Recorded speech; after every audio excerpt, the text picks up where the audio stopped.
Hello friends, ISPCS study के इस online platform पे आपका स्वागत है। दोस्तों, मैं आपको PT 365 साइंस एंड टेक्नोलॉजी का सेक्शंस कवर करा रहा हूँ और ये 7वां यूनिट है। इसके पहले वाले सभी यूनिट हमने कल की क्लासेस में कंप्लीट किया था। इसमें है अवार्ड्स एंड प्राइजेस। पहला जो टॉपिक है वो आपका है Nobel prize in physics. Nobel prize in physics 2023 जो भी कार्य हैं जिनको मिला है और ये किस चीज़ में उपयोग होगा, ये हमारे लिए UPSC के लिए इम्पॉर्टेंट है। स्टेट PCS के लिए नाम इम्पॉर्टेंट है और थोड़ा बहुत अगर काम अगर पूछ ले तो वो पूछ सकता है स्टेटमेंट में, वरना UPSC तो थोड़ा डीप में जाएगा नोबेल पुरस्कार वगैरह में। तो किसको मिला है पहले नोबेल प्राइज़ इन फिजिक्स? तो मिला है पियरे एगोस्टिनी, फेरेंक क्रॉच और एनी एल हुइलियर को मिला है। ये 3 लोग हैं और एनी एल हुइलियर जो है भौतिकी में नोबेल पुरस्कार पाने वाली 5वीं महिला हैं। तो ये इन लोगों को जो है फिजिक्स में नोबेल पुरस्कार मिला। पुरस्कार किस लिए मिला? तो जो भी सब्सटेंस होते हैं उसमें इलेक्ट्रॉन डायनेमिक्स का स्टडी करने के लिए और इलेक्ट्रॉन डायनेमिक्स का स्टडी करने के लिए जो प्रकाश की एटोसेकेंड वाली पल्सेस है उसके लिए इन्होंने प्रैक्टिकल जो मेथड से उसकी खोज की थी। किसकी खोज की थी? तो इलेक्ट्रॉन डायनेमिक्स जो होता है उसके स्टडी करने के लिए, उसको स्टडी करने के लिए जो प्रकाश है, लाइट है, उसके एटोसेकेंड वाली पल्सेस को उन्होंने उत्पन्न करने के लिए जो है एक जो है प्रैक्टिकल जो है प्रोसेस को उन्होंने क्या किया? खोज किया। ठीक, इसीलिए इन्हें जो है मिला है। तो इलेक्ट्रॉन जो डायनेमिक्स होता है उसके बारे में हम थोड़ा समझें तो अगर आपको थोड़ा सा मैं बेसिक तरीके से मैं बिल्कुल आसान भाषा में बताऊं तो जो भी परमाणु होते हैं, जो भी एटम्स होते हैं, एटम्स हो गया, कोई मॉलिक्यूल्स हो गया, इसके भीतर जो भी फ्री इलेक्ट्रॉन्स होते हैं या जो भी इलेक्ट्रॉन्स मौजूद होते हैं उनका बिहेवियर, उनकी स्पीड, मोशन, ठीक है, या जो भी स्पीड होगा, जो सारी चीज़ें इसी का अध्ययन क्या होता है? इलेक्ट्रॉन डायनेमिक्स के अध्ययन में आता है। ठीक, तो अभी अगर हम लोग देखें बेसिक तौर पे तो परमाणु के अंदर जो भी एक्टिविटीज़ होंगी क्या होती हैं? बेहद माइक्रो टाइम स्केल में होती हैं। और ये क्या होता है? परमाणु जो होता है 1 सेकेंड का जो 1 अरबवां हिस्सा के 10 लाखवें हिस्से में जो है वो मोशन करता है, मतलब बहुत तेज़ी से घूमता है। ठीक है, अब इस टाइम स्केल को फेमेटो सेकेंड भी बोलते हैं। फेमेटो सेकेंड क्या होता है? 1 फेमेटो सेकेंड बराबर कितना होता है? 10⁻⁻15 सेकेंड। ठीक, 10⁻15 सेकेंड। ठीक है, तो 1 फेमेटो सेकेंड के बराबर होता है। अब जब ये खोज जो हुई है नई वाली, जो प्रयोगात्मक खोज हो रही है एटो सेकेंड की, तो एटो सेकेंड से पहले हम लोग फेमेटो सेकेंड में ही इलेक्ट्रॉन्स के बिहेवियर को अध्ययन करते थे। लेकिन अगर देखा जाए तो इलेक्ट्रॉन्स क्या होते हैं? एटो सेकेंड में हम लोग क्या अध्ययन करते थे पहले? फेमेटो सेकेंड में। लेकिन इलेक्ट्रॉन्स किस में जो मोशन करते हैं तो वो होता है एटो सेकेंड में। ठीक है, एटो सेकेंड में। तो एटो सेकेंड में जब मोशन करते हैं तो इनका अध्ययन क्या था? फेमेटो सेकेंड के आधार पर हम लोग अध्ययन कर पाना इसका मुश्किल था। इसीलिए जो है अब क्या किया गया कि इसके एटो सेकेंड को जो है उसको बनाने के लिए, उस टाइम लैप्स को पाने के लिए ये सारे प्रयोगात्मक विधियाँ अपनाई गई और इन्होंने डिस्कवर किया, इसीलिए इनको नोबेल पुरस्कार मिला। ठीक है, तो एटो सेकेंड क्या होता है? 10⁻15 था, ये 10⁻18 सेकेंड है। ठीक है, 10⁻18 सेकेंड है, यानी इससे भी कम छोटा टाइम स्केल है ये। ठीक है, एटो सेकेंड जो था वो फेमेटो सेकेंड से भी कम छोटा टाइम स्केल होता है, बहुत छोटा टाइम स्केल होता है। तो कैसे इसके लिए प्राप्त किया गया? तो अगर मतलब जो एनी एल हुइलियर थी, जो महिला थी, उनके सहयोगी ने क्या किया कि एक नोबेल गैस था, ठीक है, नोबेल गैस था, उसके माध्यम से एक लेजर प्रकाश को उन्होंने प्रवाहित किया। इसके बाद अलग अलग ओवरटोन्स उत्पन्न हुए। ओवरटोन्स क्या होते हैं? तो ओवरटोन्स होते हैं कि जिनकी जो प्रकाश की मूल किरण होती है उसके इंटीजर फ्रैक्शंस होते हैं, ऐसी वेव्स होती है उसके इंटीजर फ्रैक्शन। जैसे मान लो मूल जो किरण है तो उसकी बेसिक जो आपका रे है उसकी वेवलेंथ 100 है, तो ओवरटोन्स की क्या होगी? 10 होगी, 25 होगी, 50 होगी, 75 होगी। इस वाले सेक्शंस में ये क्या होंगे? ये रहेंगे इनके वेवलेंथ्स। और ये ओवरटोन्स आप देख रहे होंगे, ये देखो ओवरटोन्स ये है ऐसे, ठीक, फिर ऐसे, फिर छोटे छोटे सेक्शंस में डिवाइड होते जाएंगे। ठीक है, अब इसी के फ्रैक्शंस को हम नीचे थोड़ा सा एनालिसिस करें, इसी के ओवरटोन्स को हम थोड़ा एनालिसिस करें तो वहाँ पे एटो सेकेंडेड पल्सेस की उत्पत्ति का, जैसे ये देखो आप इस वाले सेगमेंट को देखो, ये वाला सेगमेंट मात्र, ठीक, इसका जब अध्ययन किया गया, इसको विस्तृत किया गया तो ये वाला दिख रहा है। फिर इसमें भी जब इस वाले सेक्शंस को हम देखेंगे तो ये वाले सेक्शंस दिख रहे हैं। फिर इसी में जो है अध्ययन किया जाएगा, फिर एटो सेकेंडेड पल्सेस की जो है यहाँ पे उत्पत्ति यहाँ पे समझ में आती है। ठीक, तो ये सारी चीज़ें यहाँ पे ऐसे हैं। तो अब इसी के कारण ओवरटोन्स उत्पन्न हुए। अब इससे जो है प्रकाश की सबसे छोटे टाइम स्केल की पल्सेस का निर्माण संभव हुआ, जो पहले नहीं था। तो इसी से क्या हुआ? छोटे प्रकाश का निर्माण संभव हुआ। अब थोड़ा सा इसको अगर मैं इस वाले जो प्रैक्टिकल जैसे किया गया उसको थोड़ा सा मैं समझाऊँ तो ये देखो आप, जैसे इसमें लेज़र बीम था, इसको दो भागों में इन्होंने बीम्स को विभाजित किया। एक बीम इधर जा रही थी, ठीक, लाइट बीम थी, और एक बीम इधर जा रही थी। तो इस वाले लाइट बीम से यहाँ से टकराई, ये जो क्या था, ये आपका जो है डिस्प्ले था, डिले था, यहाँ पे डिस्प्ले इस यहाँ से टकराई, और ये नोबल गैस था। नोबल गैस में जाने के बाद यहाँ पे ओवरटोन्स जो है ये क्या हुआ, यहाँ पे विकसित हुआ। जैसे ऊपर वाला जो सेक्शन है ना, ओवरटोन्स। अब इसी ओवरटोन्स का एनालिसिस करने पर क्या हुआ, हमें फिर जो है ये एटोसेकेंड का उत्पत्ति का यहाँ पे मालूम चलता है, जो मैंने बताया आपको। और फिर दूसरी वाली जो बीम थी वो कम, जब ये इस तरह से डिस्प्ले को आगे मिली, ठीक है, वहाँ कंबाइंड बीम हुआ। तो इसी कंबाइंड का बीम का उपयोग क्या हुआ, मतलब इधर इसका उपयोग फिर जो है इस पल्स को जोड़ा गया और यहाँ पे इसका अवलोकन किया गया, ठीक है, इस सारी चीज़ों का। तो ये एक प्रोसेस था। इसी प्रोसेस के लिए इन्होंने जो है क्या हुआ कि इनको नोबेल पुरस्कार मिला। अगर देखा जाए तो ओवरटोन का जो शिखर है, जैसे ओवरटोन ये है ऐसे, तो इसका शिखर है, और दूसरे ओवरटोन का जो शिखर है, अगर ये आपस में जुड़ते हैं तो कंस्ट्रक्टिव इंटरफेस से गुजरते हैं, तो एक बड़े शिखर का निर्माण होता है, ठीक है। अगर ओवरटोन का शिखर दूसरे वाले जो गर्त से मिलता है तो डिस्ट्रक्टिव इंटरफेस से गुजरते हैं, तो फिर क्या होता है, दूसरे को निष्प्रभावी कर देंगे और एक सीधी रेखा बन जाएगी, ठीक है। तो ये बातें हैं। अब इसी काफ़ी सारे ओवरटोन्स को जोड़कर जो फिजिक्स जो भौतिक विज्ञानी थे, उन्होंने कुछ 100 एटोसेकेंड के लिए पल्सेस जो है, प्रकाश पल्सेस उत्पन्न किया था, ठीक, प्रकाश पल्सेस इन्होंने उत्पन्न किया। अब जो दूसरे वाले दो वैज्ञानिक थे, पियरे एगोस्टिनी और फेरेंक क्रास्ट, इन्होंने पल्स ट्रेन उत्पन्न किया। इन्होंने एटोसेकेंड पल्स की एक पूरी श्रृंखला को उत्पन्न किया और उसको प्रमाणित कर दिया, सत्यापित कर दिया। उस श्रृंखला से तात्पर्य यह था कि एक पल्स के बाद अंतराल होगा, फिर एक पल्स के बाद फिर अंतराल, मतलब ये वाला क्रम जो है चलता रहेगा। 43 एटोसेकेंड की छोटी पल्स इन्होंने वैज्ञानिकों ने उत्पन्न की थी, ठीक है। तो इस पल्सेस का इस्तेमाल जो है एटम और मॉलिक्यूल्स के अंदर की प्रोसेस को कैप्चर करने के लिए किया जा सकता है। अब सबसे बड़ी बात है कि कुछ प्रमुख उपयोग क्या है, क्योंकि यूपीएससी जो है प्रैक्टिकली जो है वो सारी चीज़ों को पूछने का इसका पूरा जो है प्रोसेस रहा है अब तक। उसके पीवाईक्यू को देखा जाए तो एटोसेकेंड का उपयोग कहाँ हो सकता है, तो हमें देखें चिकित्सकीय निदान में, मेडिकल सेक्टर में इस्तेमाल हो सकता है। किसी विशेष अणुओं की उपस्थिति की जांच हम वगैरह इससे हम लोग कर सकते हैं। दूसरी बात यह है कि पदार्थ विज्ञान, मटेरियल साइंस, इलेक्ट्रॉनिक्स और कैटलिस्ट जैसे सेक्टर में इलेक्ट्रॉन का हम लोग नियंत्रण, सटीक नियंत्रण इससे हम लोग कर सकते हैं। अल्ट्रा फास्ट इलेक्ट्रॉनिक्स का विकास हो सकता है। स्पेक्ट्रोस्कोपी वगैरह में, एटोसेकेंड मीट्रोलॉजी वगैरह का भी यहाँ पे हम लोग कार्य कर सकते हैं। नेक्स्ट आता है रसायन विज्ञान में नोबेल पुरस्कार 2023। ये जो है रसायन विज्ञान केमिस्ट्री में मिला। नोबेल पुरस्कार किसको मिला, मोंगी जी बेवेंडी को, लुइस ई ब्रूश को और एलेक्सी येकीमोव को, ठीक है। ये 3 लोग हैं, इनको मिला। और ये किस लिए मिला, क्वांटम डॉट की खोज के लिए यहाँ पे इनको पुरस्कार जो है वो दिया गया। क्वांटम डॉट्स की खोज के लिए इन्हें पुरस्कार मिला, तो बहुत इंपॉर्टेंट होता है ये सेगमेंट। अब अगर मैं आपको बताऊं कि क्वांटम डॉट्स होता क्या है, तो यहाँ लिखा हुआ है कि जो मानव निर्मित ये क्या होते हैं, सेमीकंडक्टर पार्टिकल्स होते हैं, ठीक। सेमीकंडक्टर मतलब इंसुलेटर और कंडक्टर के बीच की जो प्रॉपर्टीज होती है वो शो होती हैं। और इनका जो आकार होता है 10 नैनोमीटर होता है। 1 नैनोमीटर बराबर कितना होता है, 10⁻⁹ होता है, ठीक है, -9 होता है, 9 मीटर, इससे अधिक नहीं होता। तो यानी 10 नैनोमीटर होता है। और अगर दूसरे भाषा में अगर कहते हैं तो क्वांटम डॉट्स ऐसे नैनो पार्टिकल होते हैं, आकार में इतने छोटे हैं कि वही आकार ही उनके गुणों को निर्धारित करता है। कैसे, वो चीज़ आप समझो। ये इलेक्ट्रॉन है, अब उसके इलेक्ट्रॉन के लिए क्या स्पेस मिल रहा है ना, इलेक्ट्रॉन जो वेव्स है उसके लिए स्पेस मिल जा रही है। ऐसे देखो तो जब इनका आकार छोटा होता जाएगा, छोटा होता जाएगा, छोटा होता जाएगा, छोटा होता जाएगा, तो इनका स्पेस मिलना खत्म हो जाएगा। जितना स्पेस इसको वेव्स को मिल रहा था, अब उसको स्पेस इतना ही मिल रहा है, ठीक है। तो जो छोटे नैनो पार्टिकल्स होते हैं, यहाँ पे इलेक्ट्रिक तरंग के लिए, इलेक्ट्रिक वेव्स के लिए, इलेक्ट्रॉन वेव्स के लिए कम स्थान है। ऐसे में जब कम स्थान होता है, उपलब्ध स्थान संकुचित हो जाता है, तो इसके ऑप्टिकल ऊर्जा होते हैं वो क्या होते हैं, प्रभावित होने लगते हैं, ठीक है। तो इसीलिए इनका आकार ही क्या करता है, उनके प्रॉपर्टीज़ को जो है ये निर्धारित करता है, उनके क्वालिटीज़ को, उनके जो है करेक्टरिस्टिक्स को ये निर्धारित करता है, ठीक। तो नैनो स्केल पे अगर हम देखें तो क्वांटम फिजिक्स जो है फोर्सेस के कारण पदार्थ या मटेरियल या नए विशिष्ट गुणों को ये प्रदर्शित करता है, ठीक है। अगर हम क्वांटम डॉट्स को देखें तो 0 डायमेंशनल इलेक्ट्रॉनिक प्रणाली के रूप में भी इसको जान सकते हैं। तो इसके प्रमुख गुण क्या हैं, ये क्वांटम प्रतिरोध को प्रदर्शित करते हैं, क्वांटम प्रतिरोध को प्रदर्शित करते हैं। इसके चलते क्या होगा, क्वांटम डॉट्स में ऑप्टिकल और ट्रांसपोर्ट संबंधी कई विशिष्ट गुण होते हैं। अगर देखा जाए तो इसमें फ्लोरेसेंस होगा, यानी जब किसी बाहरी प्रकाश या बिंदु से इसको जो है हम प्रदीप्त करेंगे तो एक विशिष्ट प्रकार का वेवलेंथ फोटॉन को उत्सर्जित करेगा और ये उजाला जिससे हो जाएगा, ठीक है।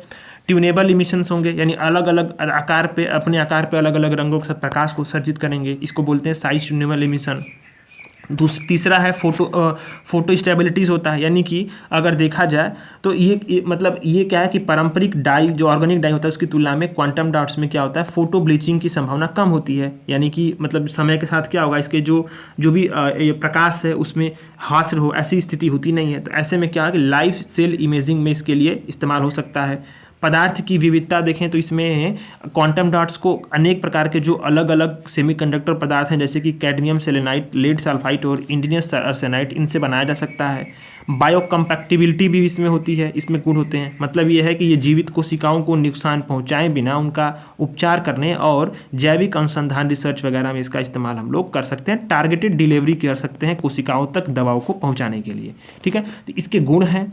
अब नोबेल विजेताओं के बारे में थोड़ा जान लेते हैं। तो इन्होंने 1890 के दशक में जो एलेक्सी याकोमोव थे, इन्होंने रंगीन कांच में वही साइज आकार के आधार पर क्वांटम डॉट प्रभाव को उत्पन्न करने में सफलता प्राप्त की थी। वही बताया ना, आकार जैसे जैसे उसका आकार छोटा होता जाएगा उसी के आधार पे, ठीक। इसके बाद जो लुई ई ब्रूस थे वो दुनिया के पहले वैज्ञानिक थे, इन्होंने किसी भी लिक्विड पदार्थ में स्वतंत्र रूप से साइज डिपेंडेंट क्वांटम इफेक्ट को सिद्ध किया था। और 1993 में मोंगी जी बावेंडी ने अत्यंत विशिष्ट आकार का और प्रकाश संबंधी उच्च गुणवत्ता वाले क्वांटम डॉट्स बनाने के लिए टेक्नोलॉजी उन्होंने बनाई थी। तो इन सारी चीज़ों को हम लोगों ने देख ही लिया है। अब आता है कि इसका इस्तेमाल कहाँ कहाँ हम कर सकते हैं। तो बायो इमेजिंग और मेडिसिन्स वगैरह में इस्तेमाल कर सकते हैं, क्वांटम कंप्यूटिंग में कर सकते हैं, क्यूबिट्स के रूप में कार्य करता है। अभी हम लोग देखेंगे आईटी और जब पढ़ाऊंगा आपको नेक्स्ट वाला जो दूसरा वाला यूनिट मैंने छोड़ा हुआ है स्पेस टेक्नोलॉजी और आईटी एंड सेल्स, उसमें क्यूबिट्स को हम लोग समझेंगे। ऊर्जा, फोटोवोल्टिक सेल्स और सोलर कॉन्स्ट्रक्टर के वगैरह में काम कर सकता है। साथ साथ क्या है कि quantum dot light imaging diode वगैरह और आर्गमेंटेड रियलिटी वगैरह में जो है इसका इस्तेमाल हम लोग कर सकते हैं। तीसरा वाला जो आपका आर्टिकल आता है वो आता है नोबेल प्राइज इन फिजियोलॉजी और मेडिसिन 2023, यानी कि फिजियोलॉजी में या मेडिसिन में जो है मेडिकल सेक्टर में किसको जो है नोबेल पुरस्कार मिला। तो कैटालिन कैरिको को मिला और ड्रू विसमैन को मिला। 2 लोगों को मिला मेडिसिन सेक्टर में। किस लिए? तो उन्होंने बहुत मज़ा आने वाला इस वाले कॉन्सेप्ट में, ठीक है। बहुत अच्छे तरीके से मैं आसान भाषा में समझाऊंगा। न्यूक्लियोसाइड बेस मॉडिफिकेशन उन्होंने खोज की और इसी खोज के लिए क्या हुआ कि इनको 2023 का नोबेल पुरस्कार मिला।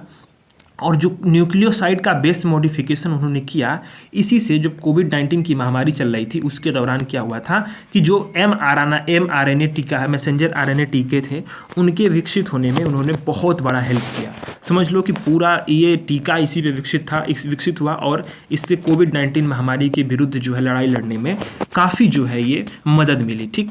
तो हम लोग पहले बात करते हैं कि जो डीएनए से प्रोटीन कैसे बनता है और mRNA की इसकी भूमिका इसमें क्या होती है। mRNA और आरएनए और बनाम डीएनए वगैरह को भी चीज़ों को हम लोग यहाँ पे आसानी से समझने वाले हैं, ठीक है। तो mRNA को यानी मैसेंजर राइबोन्यूक्लिक एसिड के बारे में अगर समझें तो डीएनए जो होता है वो क्या होता है, उसमें शरीर की सभी जेनेटिक इन्फॉर्मेशंस होती हैं। सभी जेनेटिक इन्फॉर्मेशंस कित में होती हैं? डीएनए में होती हैं। अब जेनेटिक इन्फॉर्मेशन सेल तक कैसे जाएंगे, हमारे कोशिकाओं तक कैसे पहुंचेंगी? तो जो mRNA होता है, मैसेंजर आरएनए होता है, यही क्या करेगा, एक निर्देश डायरेक्शंस देगा और एक सेट के रूप में, मतलब एक डायरेक्शंस के सेट होंगे कि आपको ये करना, ठीक है। उस सेट के माध्यम से वो सेल तक उस जानकारियों को पहुंचाएगा, किसकी? जेनेटिक इन्फॉर्मेशंस को पहुंचाएगा। अब उसी सेट, उसी निर्देश के, उसी डायरेक्शंस के आधार पर जो हमारी सेल्स होती हैं वो क्या करती हैं? प्रोटीन बनाती हैं, ठीक, प्रोटीन बनाती हैं। समझ में आ गया बात को? अब ये प्रोटीन का निर्माण आपने ये देख लिया। अगर अब डीएनए बनाम आरएनए मैंने आपको कितनी बार बता दिया है मंथली मैगजीन में, तो अब मैं आपको थोड़ा सा और बता दूं। तो ये डीएनए जो होता है वो क्या होता है? डबल हेलिक्स मॉडल पे होता है, ठीक है, डबल हेलिक्स मॉडल पे होता है। अगर इसमें जो भी क्या होते हैं आपके जो क्षार होते हैं, बेस होते हैं, 4 न्यूक्लियोसाइड्स होते हैं। डीएनए में क्या होगा? साइटोसिन, गुआनिन, एडेनिन, थाइमिन होता है, ठीक है। ये डीएनए के न्यूक्लियर बेस होते हैं। डीएनए का फुल फॉर्म है डीऑक्सीराइबोन्यूक्लिक एसिड, जिसमें थाइमिन जो होता है, ध्यान देना। लेकिन जो आरएनए होता है वो सिंगल स्टेट होता है। इसमें अगर आपको देखें तो अगर इसमें देखें तो यहाँ पे भी साइटोसिन होगा, यहाँ पे भी साइटोसिन, गुआनिन यहाँ भी है, गुआनिन यहाँ भी, एडेनिन भी है, लेकिन यहाँ पे यूरेसिल है, ठीक है। क्या है? यूरेसिल है, यहाँ पे थाइमिन है। यही फर्क होता है डीएनए और आरएनए में कि यहाँ पे जो है थाइमिन होता है, यहाँ पे यूरेसिल होता है, यहाँ पे डबल हेलिक्स है, यहाँ पे सिंगल हेलिक्स है, ठीक है। तो ये बातें यहाँ पे देख लिया आपने। तो यही बताया गया है कि आरएनए में 4 न्यूक्लियोसाइड जो होते हैं वो आपके वेश होते हैं। संक्षिप्त रूप से एडेनिन, यूरेसिल, गुआनिन और साइटोसिन होता है। डीएनए में एडेनिन, थाइमिन, गुआनिन, साइटोसिन के आनुवांशिक कोड होते रहते हैं। लेकिन अब बात यहाँ पे आ जाती है कि कैसे जो है यहाँ पे mRNA वैक्सीन बनाया गया। अब mRNA को तो हमने समझ लिया कि डीएनए से क्या करता है, वो जो भी जेनेटिक इंफॉर्मेशंस होंगी उनके सेट्स को वो क्या करेगा, सीधे जो है वो कि उसको इंफॉर्मेशंस के रूप में उसको पहुंचाएगा कहाँ तक, सेल्स के माध्यम, सेल तक पहुंचाएगा। अब सेल तक वो पहुंचाएगा इंफॉर्मेशंस के माध्यम से, तो उसी के माध्यम से फिर सेल क्या होती हैं कि अपने प्रोटीन्स का निर्माण करती हैं। तो यहाँ वैक्सीन कार्यप्रणाली कैसे हुआ तो वो समझो आप। तो जो लैब था उसमें mRNA का निर्माण किया गया, निर्माण करके mRNA वैक्सीन बनाई जाती है।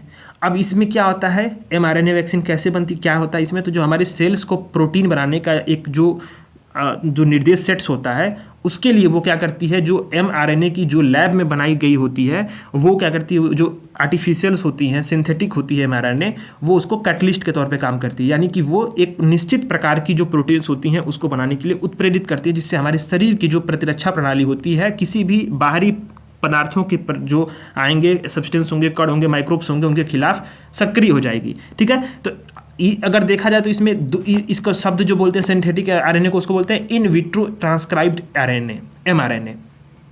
इसका उपयोग क्या होता है, तो टीका बनाने के लिए होता है, जिसका निर्माण जो है जीवित कोशिका से बाहर करेंगे हम लोग। ठीक है, इसका तो सिंथेटिक आरएनए का इस्तेमाल करके जो है यहाँ पे प्रोटीन्स का हमारे सेल्स में जो है प्रोटीन्स को बनाने के लिए यहाँ पे कैटलिस्ट के तौर पे ये कार्य करता है। इसी तरह से इसी प्रोसेस पे क्या करती है, mRNA वैक्सीन की जो पूरी कार्यप्रणाली है वो काम करती है। अगर अब जो ये जीवित कोशिकाओं के बाहर बनेगा और ये क्या करेगा, वो सेट्स दिया रहेगा प्रोटीन्स को कि कोई भी बाहरी पदार्थ आता है, एंटीबॉडी आता है, कोई भी जो भी माइक्रोब्स आता है उसके खिलाफ एंटीबॉडी निर्माण करो और तुरंत बीमार होने से में बचाएगी। ठीक है, तो ये मानव जो होता है, मानव शरीर होती है, वो इन रोग जो माइक्रोब्स होंगे उनको याद रखेगा और भविष्य के लिए ये क्या करेगा, आपका जो है ये प्रतिरक्षा प्रणाली को विकसित कर लेगा। ठीक है, ये बातें हैं। तो जो mRNA टीका है उसने क्या किया, तेजी से टीकाओं को विकास करने में अवसर दिया, लेकिन कुछ चुनौतियां थी। ये तो प्रोसेस समझ लिया आपने, लेकिन यहाँ चुनौतियां थी। अब जो नोबेल पुरस्कार मिला है उन लोगों ने क्या किया था, इन्हीं चुनौतियों का समाधान किया। ध्यान दो शब्द को, चुनौतियां थी। अब क्या चुनौतियां थी, उन चुनौतियों को समझते हैं। तो mRNA जो टीका है ना, जो प्रोसेस बताया मैंने कि उसी प्रोसेस में उसके संबंधी बहुत सारी चिंताएं थी। ठीक, क्या चिंता थी, पहले तो अस्थिरता थी। मतलब जब से अस्थिरता ये थी कि जो मानव शरीर में सेल्स के बाहर क्या होंगी, आर्टिफिशियल जो आरएनए यानी इन विट्रो आरएनए होगा उसको शरीर में डिलीवर किया जाएगा। तो इसको लिए अस्थिर और चुनौतीपूर्ण कार्य था ये, क्योंकि इसके लिए एक एडवांस डिलीवरी सिस्टम की आवश्यकता थी। पहली चीज़ यानी कि अस्थिरता थी। दूसरा था इन्फ्लेमेटरी रिएक्शंस होता था। कैसे, ये एक बहुत बड़ा समस्या ऐसे बन के आया कि जैसे भी शरीर में mRNA यानी कि जो इन विट्रो ट्रांसक्राइब्ड आरएनए था, यानी कि आपका जो है सिंथेटिक mRNA था, उसको हमारी कोशिकाएं एक बाहरी तत्व के तौर पे देखती थी और उसी के खिलाफ क्या करती थी, एक प्रकार से जो है ये जो इन्फ्लेमेटरी सिग्नलिंग मॉलिक्यूल्स को रिलीज करके और उसी को वो किल कर देती थी। समझती थी कि ये बाहरी पदार्थ है, कोई हमारे लिए घातक पदार्थ है। ठीक है, अब इससे क्या होता था कि कोशिकाओं और टिश्यूज़ में अप्रभावी प्रोटीन का यानी बिल्कुल इनइफेक्टिव प्रोटीन्स का निर्माण होता था। तो इस चीज़ से निपटना बहुत समस्या हो गया था, क्योंकि अब कैसे दिखता था, सबसे बड़ी बात तो अगर देखा जाए तो ये जो हमारा आर्टिफिशियली लैब में जो mRNA बन जा रही थी, mRNA बनाकर हमारे शरीर में जब इंजेक्ट किया जाता था तो जो हमारी सेल्स होती थी वो क्या होती थी कि वो उसको बाहरी तत्व के तौर पर देखती थी। क्यों देखती थी, क्योंकि इसमें क्या होता था कि मोडिफिकेशंस होते नहीं थे। जैसे कि अगर हम किसी मैमल्स की कोशिकाओं का mRNA ले लें और उसको देखें तो वो शरीर में जब हमारे इंटर करता था तो ऐसी कोई भी मतलब उसके खिलाफ ये सेल हमारी कार्रवाई नहीं करती थी। क्यों, क्योंकि जब मतलब उसमें कोई परिवर्तन जो है वो उसमें रासायनिक परिवर्तन होने लगते थे। मेमल्स के सेल में क्या होते थे, रासायनिक परिवर्तन होते थे। इसी के कारण जो होता शरीर में हमारी कोई भी प्रतिक्रिया डेवलप नहीं होती थी। लेकिन अगर हम सिंथेसाइज्ड mRNA यानी इन विट्रो ट्रांसक्राइब्ड mRNA को अगर हम लाते थे तो वो जो हमारी सेल्स होती थी वो एक आक्रामक बाहरी तत्व यानी जो एक बाहरी तत्व माइक्रोब्स वगैरह की मतलब ये बैक्टीरिया वायरस वगैरह उसको समझ करके बाहरी तत्व को समझ करके उसके खिलाफ जो है वो अप्रभावी प्रोटीन्स निर्माण करती थी या उसको जो है उसी को किल कर देती थी। ठीक है, तो उसी के खिलाफ प्रतिरक्षा प्रणाली बना लेती थी। तो अब समस्या ये थी कि हम जब लैब में बना करके हम mRNA को वहाँ पे अंदर शरीर में ले जा रहे हैं तो क्या हो रहा है, वो निश्चित प्रभावी हो जा रहा है, क्योंकि तत्व उसको हम लोग हमारी सेल्स ही खुद ही उसको जो है किल करने पर उतारू हो जा रही हैं। लेकिन जब किसी मैमल्स की कोशिकाओं का अगर हम mRNA लेकर जा रहे हैं तो उसमें क्या हो रहा है, केमिकल चेंजेस हो रहे हैं। तो शरीर में ऐसी कोई प्रतिक्रिया नहीं हो रही उसको किल करें, सेल्स उसको अडॉप्ट कर ले रही हैं। तो इसी का समस्या था। तो मालूम चला इससे बाद में कि कुछ महत्वपूर्ण गुण होते हैं मैमल्स की कोशिकाओं में। इसी के कारण से जो होता था कि वो जो मैमल्स की कोशिकाएं थी, मैमल्स की जो mRNA थे, वो आपके लैब में जो है इन विट्रो जो ट्रांसक्राइब्ड mRNA थी उसकी कोशिकाओं से अलग थी, और ये चेंजेस हो नहीं पा रहे थे। तो जो ये खोज हुई ना, ये इसी पे मेडिसिन का कार्य का इनको जो है नोबेल पुरस्कार मिला, क्योंकि जो इन्फ्लेमेटरी रिएक्शंस हो रहे थे और अस्थिरता थी, इसी की चिंताओं को इन लोगों ने जो है समाधान किया। अब समझ में आया बात को? अब कैसे समाधान मिला, तो वो चीज़ों को बड़ा मज़ेदार कहानी उसको देखते हैं। तो अब क्या हुआ कि नोबेल पुरस्कार की जो विजेताएं थी उन्होंने क्या किया कि कैरिको और विशमैन को ये मालूम चला कि जो मैमल्स की कोशिकाएं होती थी उनसे अगर आरएनए ले रहे हैं तो उनका जो न्यूक्लियोसाइड का जो बेस है, न्यूक्लियोसाइड का, उस पर क्या हो रहा है, जो केमिकल चेंजेस जो है मॉडिफाई हो रहे हैं।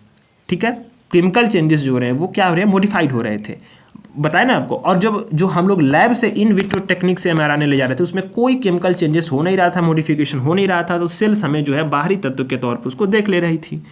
तो उन्होंने हाइपोथेसिस क्या लिया, परिकल्पना उन्होंने ये की कि जो भी बेस परिवर्तित हो रहे हैं उनको हम लोग क्या करेंगे कि लैब में जो है उसको हम लोग उसके परिवर्तन को हम लोग कराएंगे लैब में। ठीक है, लैब में जो है इन विट्रो की अनुपस्थिति में इन्फ्लेमेटरी रिएक्शंस की व्याख्या की जाएगी। कैसे कि जो बेस होगा उसको हम लोग चेंज करेंगे, जैसे सेल्स में चेंज हो रहा है, मैमल्स की कोशिकाओं में जो चेंज हो रहा है बेस में जो भी केमिकल चेंजेस हो रहे हैं, उसी केमिकल चेंजेस को हम लोग लैब में कराएंगे। तो देखते हैं कि क्या ये इन्फ्लेमेटरी रिएक्शंस जो हो रहे हैं सेल्स की तरफ उसका एक्सप्लेनेशन हम लोग कर पाएंगे। तो उन्होंने इसके लिए एक एग्जामिनेशन किया। अब प्रैक्टिकल शुरू हो गया। तो जब प्रैक्टिकल शुरू हुआ तो उन्होंने क्या किया कि जो भी बेस था उसमें क्या किया उन्होंने कि कई सारे वेरिएंट तैयार करी mRNA के। ठीक, अब उन जब बेसिस को उन्होंने किया तो और फिर इनको डेंड्रिटिक कोशिकाओं तक उन्होंने डिलीवर कर दिया। कैसे, देखो ये क्या था कि आपका सेल्स था, ये सिंथेसिस आरएनए जो हम लोग लैब में बना रहे थे तो उसमें उसका बेस क्या था, यूरिडीन था। ठीक, अनमोडिफाइड आरएनए था उसमें। अब यहाँ पे जब इसको हम लोग सीधे जब सेल्स में ले जा रहे थे तो क्या हो रहा था, इन्फ्लेमेटरी रिस्पॉन्स हो रहा था, क्योंकि इसी को किल कर देते थे, बाहरी तत्व के तौर पर मान लेते हैं। लेकिन जब मैमल्स की कोशिकाओं की तरह इनके बेस में भी जो है हम लोग मॉडिफिकेशन कर दिए, ठीक है, मॉडिफिकेशन कर दिए जिसमें हम लोग स्यूडोडिराइन नामक तत्व को उन्होंने शामिल किया, केमिकल चेंजेस किया, तो यहाँ पे कोई इन्फ्लेमेटरी रिएक्शंस तैयार नहीं हुए।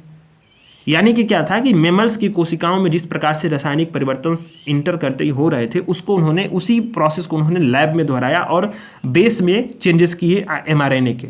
ठीक है, यूरिडीन से हम लोगों ने स्यूडोडिराइन पे तौर पर यहाँ पे उन्होंने ले गया और इससे क्या हुआ कि कोई जो है उसका इन्फ्लेमेटरी रिस्पॉन्स नहीं आया, कोशिकाएं बाहरी तत्व पे नहीं देखी। अब इससे क्या हुआ, परिणाम ये निकला कि इन जो परीक्षण हुआ इससे तो मालूम चला कि ये बहुत महत्वपूर्ण परीक्षण है, क्योंकि जब बेस में परिवर्तन किया गया तो बिल्कुल रिएक्शन समाप्त हो गया। अब ये तरीका मालूम चल गया कि अब ऐसे अगर हम काम करें तो फिर हम लोग वैक्सीन को हम लोग प्राप्त कर सकते हैं mRNA वाला। तो mRNA वैक्सीन का निर्माण क्यों महत्वपूर्ण था, क्योंकि mRNA क्या कर रहा था, डीएनए के जो जेनेटिक इन्फॉर्मेशन थी उसको हम लोग सेल्स तक ले जाकर के प्रोटीन के निर्माण में सहायता कर रहा था। तो जब mRNA के एक निश्चित सेट दे देंगे कि आपको सेल्स को कि mRNA अगर ऐसा करे कि नहीं इस प्रकार के प्रोटीन्स को, एक्स प्रकार के प्रोटीन को निर्माण करना है जो कि इस रोग के खिलाफ प्रतिरोधक क्षमता डेवलप करेगा, तो सेल्स क्या करेंगे, उसी एक्स प्रोटीन को निर्माण करेंगे। तो ऐसे में क्या था कि ये वैक्सीन्स जो थी वो प्रभावी तौर पे ये काम होने लगा। अब इसका इस्तेमाल क्या हुआ, व्यापक तौर पे वैक्सीन बनाने में हुआ। और उदाहरण के लिए फाइजर की जो और बायोटेक की जो मॉडर्ना द्वारा विकसित 3 प्रकार की mRNA टीके यहाँ पे तुरंत लॉन्च हुए कोविड-19 के लड़ने के खिलाफ। ठीक है, तो ये बातें यहाँ पे थी। इसी खोज के लिए, इसी प्रोसेस के लिए इनको जो है मेडिसिन का नोबेल पुरस्कार मिला। उम्मीद है आपको इस चीज़ समझ में आई होंगी। ठीक, अब आते हैं कि भारत में कुछ वैक्सीन से, कोविड से जुड़े कुछ प्रमुख वैक्सीन थे। तो जेवाई-कोविडी क्या है, भारत में स्वदेशी रूप से विकसित डीएनए वाली वैक्सीन है। कॉर्बेवैक्सटम क्या है, भारत की पहली फली प्रोटीन सब यूनिट वैक्सीन है। जेमकोवैक क्या है, भारत की स्वदेशी रूप से विकसित mRNA वैक्सीन है। ठीक है, इसको ट्रोपिस नामक डिवाइस की त्वचा के माध्यम से देते हैं, इंजेक्शन की जरूरत होती नहीं है। इनकोवैक क्या है, विश्व की पहली और भारत की स्वदेशी रूप से विकसित इंट्रानेजल कोविड-19 वैक्सीन है, नाक से लेते हैं इसको। ठीक है, ये भी ध्यान देना इसको। अब ये वैक्सीन हो गई। कुछ इसी क्षेत्र में आरएनए वगैरह के क्षेत्र में कुछ महत्वपूर्ण घटनाएं अभी हाल फिलहाल में हुई। माइक्रो आरएनए जो है ये समझ न्यूज में रहा, क्योंकि अमेरिका में एक अध्ययन हुआ, इससे मालूम चला कि जो लेट-7 नामक mRNA है वो कैंसर से लड़ने में महत्वपूर्ण भूमिका निभा सकता है। mRNA क्या होते हैं? छोटे छोटे जो होते हैं एकदम सिक्योर होते हैं आरएनए के अणु होते हैं। अब ये प्रोटीन उत्पादन को रोकने के लिए क्या करते हैं कि जो mRNA है उसको निष्क्रिय करके जीन के एक्सप्रेशंस को नियंत्रित करते हैं। जीन्स के एक्सप्रेशंस को कैसे नियंत्रित करेंगे कि तो जो मैसेंजर आरएनए है वो जो क्या करेगा, लक्षित जो मतलब कुछ जो मैसेंजर आरएनए होंगे उनको रोक देगा। इससे क्या होगा कि जो प्रोटीन निर्माण हो रहा है वो रुक जाएगा, और ऐसे में क्या होता है कि जो भी अनयूजफुल प्रोटीन्स निर्माण हो रहे हैं उसको रोका जा सकता है, और एक प्रभावी रोग के खिलाफ जो है उसमें हम लोग कार्य कर सकते हैं, उसको हम लोग रोक सकते हैं।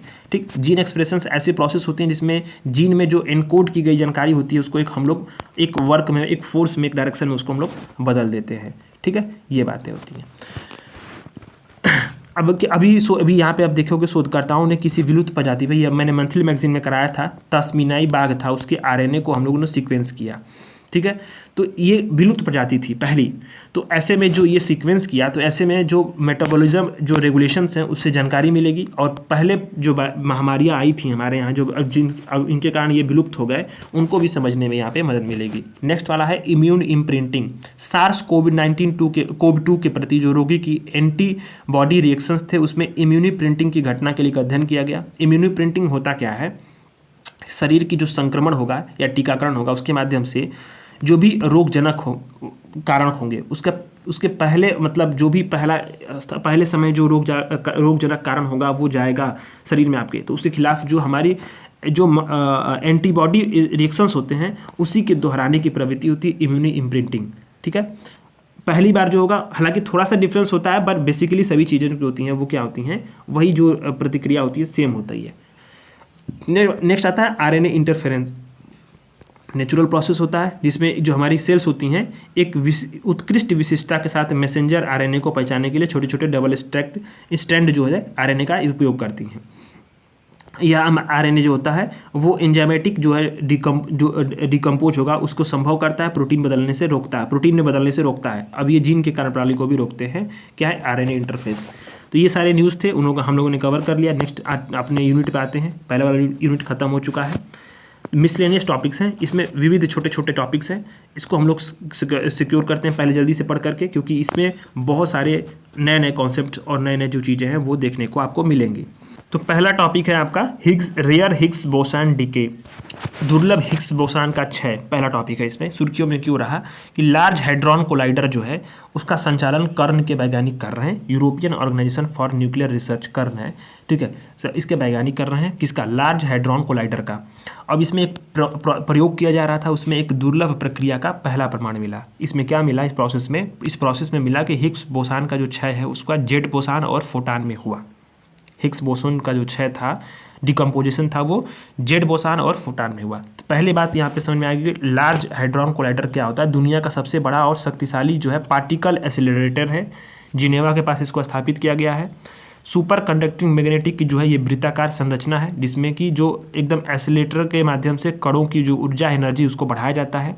और लार्ज हैड्रॉन कोलाइडर में जो प्रकाश की रफ्तार से गति करने वाले जो पार्टिकल्स होते हैं उसको आपस में हम लोग यहाँ पे टकराते हैं। ठीक, इसी प्रोसेस में यहाँ पे क्या हुआ कि एक प्रयोग किया जा रहा था जिसमें हिग्स बोसान का जो डिकम्पोजिशन था वो जेड बोसान और फोटान में हुआ। किस में हुआ? जेड बोसान और फोटान्स में हुआ।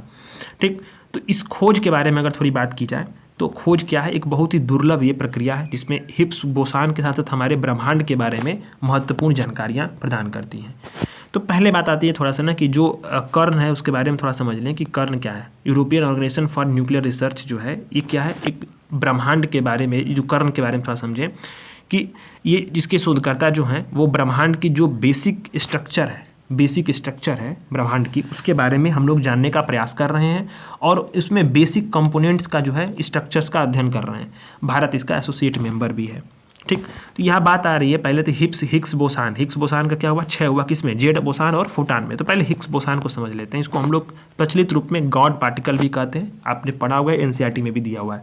ठीक है, एक जो है सब एटॉमिक पार्टिकल होता है। सब एटॉमिक पार्टिकल्स होते हैं, जैसे मान लो आप यहाँ पे देखो कोई मैटर है, कोई मैटर है, पदार्थ है, उसमें अणु होंगे, उसमें छोटे छोटे परमाणु होंगे। यहाँ पे फिर ये उस परमाणु में जो है इसका स्ट्रक्चर ये होगा जिसमें इलेक्ट्रॉन आसपास होंगे, बीच में न्यूक्लियस होगा।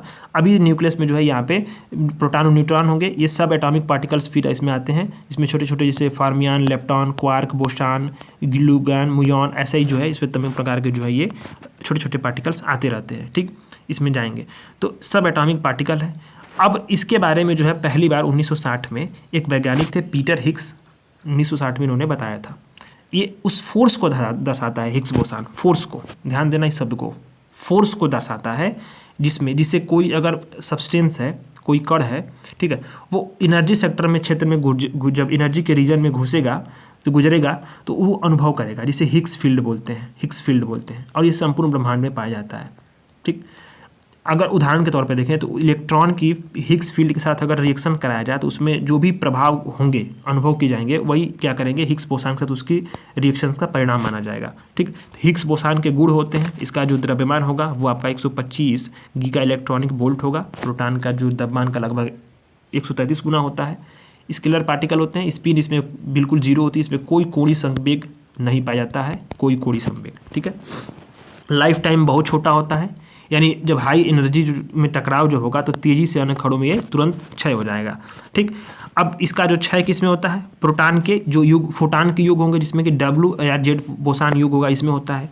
लेकिन जो ये क्षय हुआ है वो किस में हुआ है, Z बोसान और फोटॉन में हुआ है। ये दुर्लभ प्रक्रिया हो गई है। ठीक है, तो यही बातें यहाँ पे की जा रही हैं।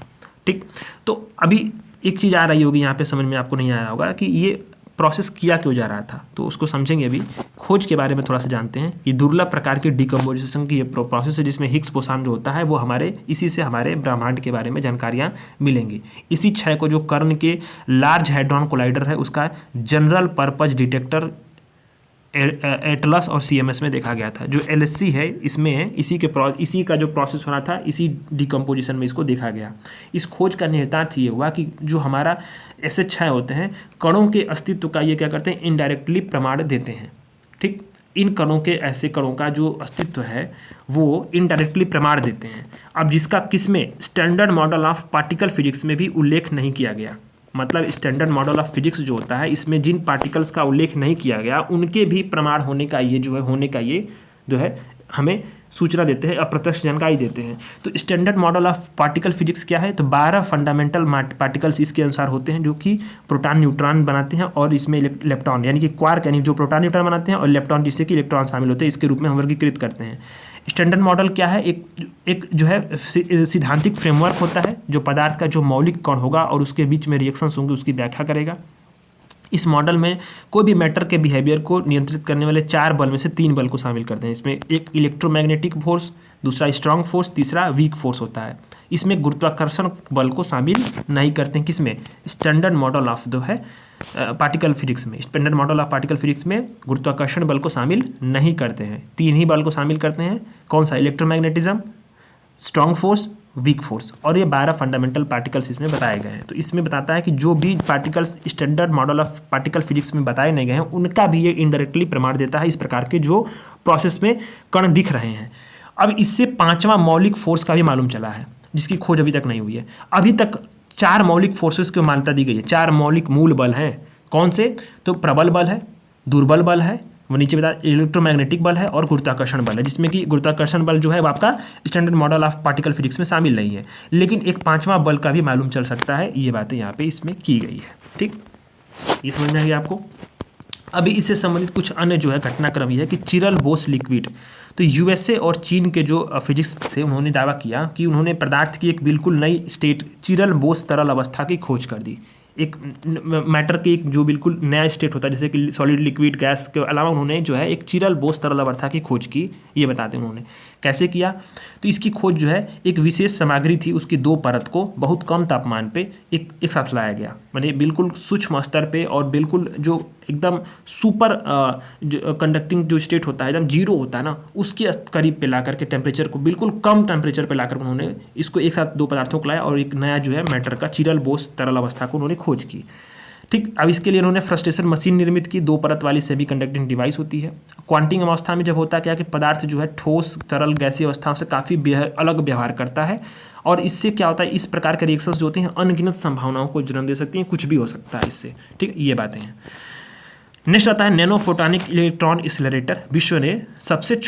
वैज्ञानिकों ने विश्व के सबसे छोटे पार्टिकल एक्सेलरेटर, जैसे पार्टिकल एक्सेलरेटर वो था ना, कर्ण के वैज्ञानिक यूज कर रहे थे, उसी प्रकार से छोटे जो पार्टिकल एक्सेलरेटर है वो कौन सा, नैनो फोटोनिक इलेक्ट्रॉन एक्सेलरेटर को शुरू कर दिया गया। इसके एक छोटी माइक्रोचिप है जिसमें बहुत छोटे छोटे वैक्यूम ट्यूब लगे हैं और हजारों मतलब एकल पिलर से बनी हुई है ट्यूब। अब इसका इस्तेमाल क्या होगा कि जो लक्ष्य होगा, उसका मुख्य लक्ष्य होगा कि जो कैंसर है उसका लक्षित उपचार, माने एकदम टारगेटेड एरिया में जो भी एक्सेलरेटेड इलेक्ट्रॉन्स होंगे उसके द्वारा फ्री एनर्जी का उपयोग किया जाएगा। इसमें ये LHC के समान ही है।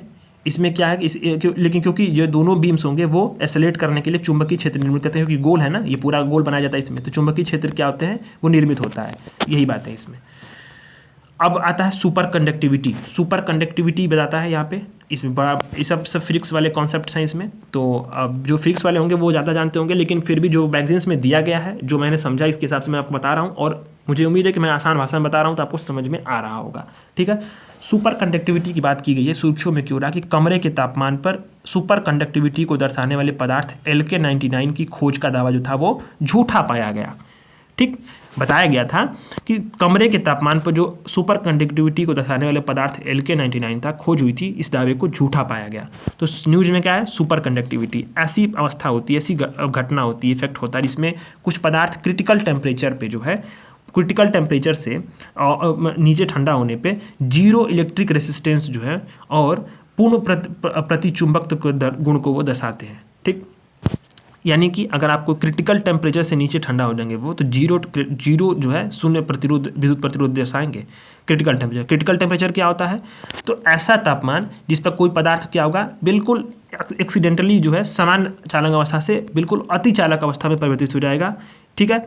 तो अगर हम देखा जाए तो सुपर कंडक्टिविटी बेहद कम तापमान पे होती है। अभी वर्तमान में जो है 0 से -250 डिग्री सेल्सियस के नीचे पर ही सुपर कंडक्टिविटी पाई की जा सकती है। और कुछ पदार्थ जैसे कि पारा, सीसा, एल्युमिनियम, टीन, नाइओबियम जो क्या करते हैं वो जो क्रिटिकल टेम्परेचर है उस पर सुपर कंडक्टर के गुण को प्रदर्शित करते हैं।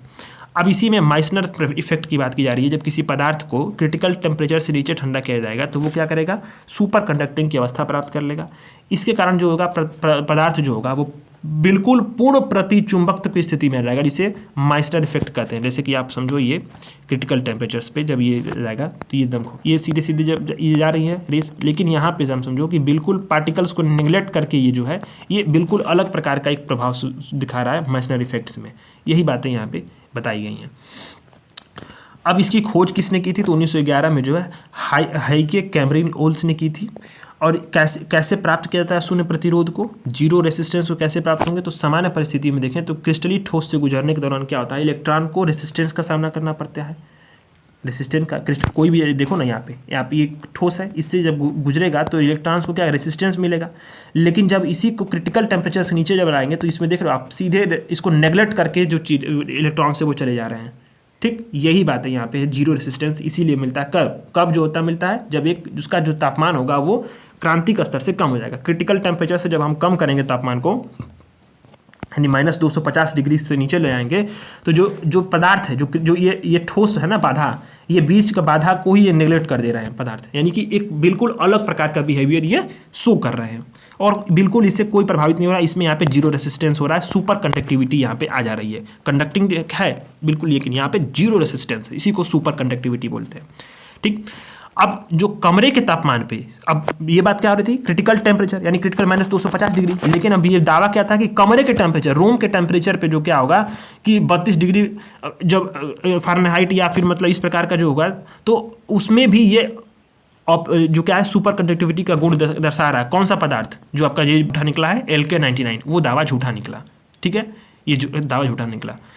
अब होता क्यों दावा झूठा निकला, क्योंकि इसके लिए सुपर कंडक्टिविटी के लिए इस वाले तापमान पे क्या है कि अत्यधिक दाबपूर्ण स्थितियों का निर्माण करना कठिन हो पाता है। उच्च तापमान पे कूपर का जो युग्म है वो भी नहीं बनेंगे, और इसके लिए कमरे के तापमान पे तापीय ऊर्जा अपेक्षाकृत अधिक होती है, तो इसमें लिए कूपर युग्म बन पाना और ऊर्जा अवरोध को दूर कर पाना मुश्किल होता है। ऐसे में रेसिस्टेंस भी नहीं आएगा। तो ये दावा झूठा निकला। ठीक है, इसी वाले में से आप देख सकते हो कि शून्य रेसिस्टेंस कैसे सुपर कंडक्टर, कंडक्टर मतलब कि जब इसमें जो है जो इलेक्ट्रॉन्स वगैरह फुली मूव करें वो इलेक्ट्रिसिटी को पास करें, सुपर कंडक्टर मतलब एकदम बिल्कुल जीरो रेसिस्टेंस हो वहाँ पे। ठीक है, ये बातें यहीं पे की जा रही थी। तो इसका इस्तेमाल कैसे होगा, मुख्य उपयोग क्या है कमरे के तापमान पर सुपर कंडक्टिविटी का, तो ऊर्जा इसके जरिए जो है ग्रिड के जरिए उच्च दक्षता और कम खर्च में विद्युत का ट्रांसमिशन संभव हो पाएगा। स्वास्थ्य के लिए MRI टेक्नोलॉजी इस होती है उन्नत बन जाएगी। ट्रांसपोर्ट में मैग्लेव ट्रेन टेक्नोलॉजी लागत कम कर सकती है। और इसका लार्ज हाइड्रॉन कोलाइडर जो HC ऊपर बता रहा था उसके प्रयोग के लिए न्यूक्लियर मैग्नेटिक रेसिस्टेंस के उपयोग में इसका इस्तेमाल हम लोग कर सकते हैं। इससे संबंधित कुछ अन्य घटनाक्रम हैं।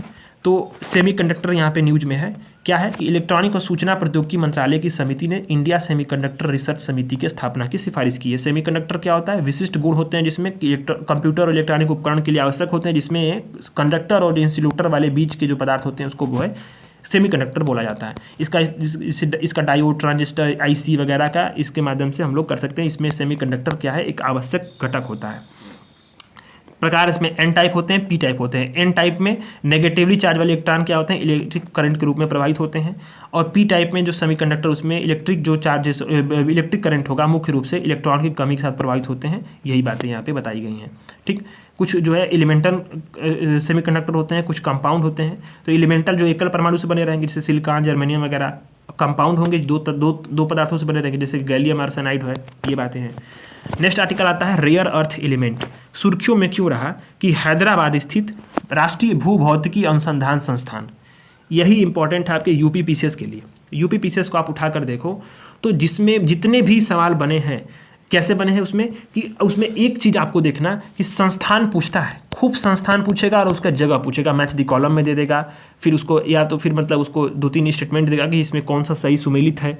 ऐसे प्रकार के सवाल यहाँ पे बनते हैं।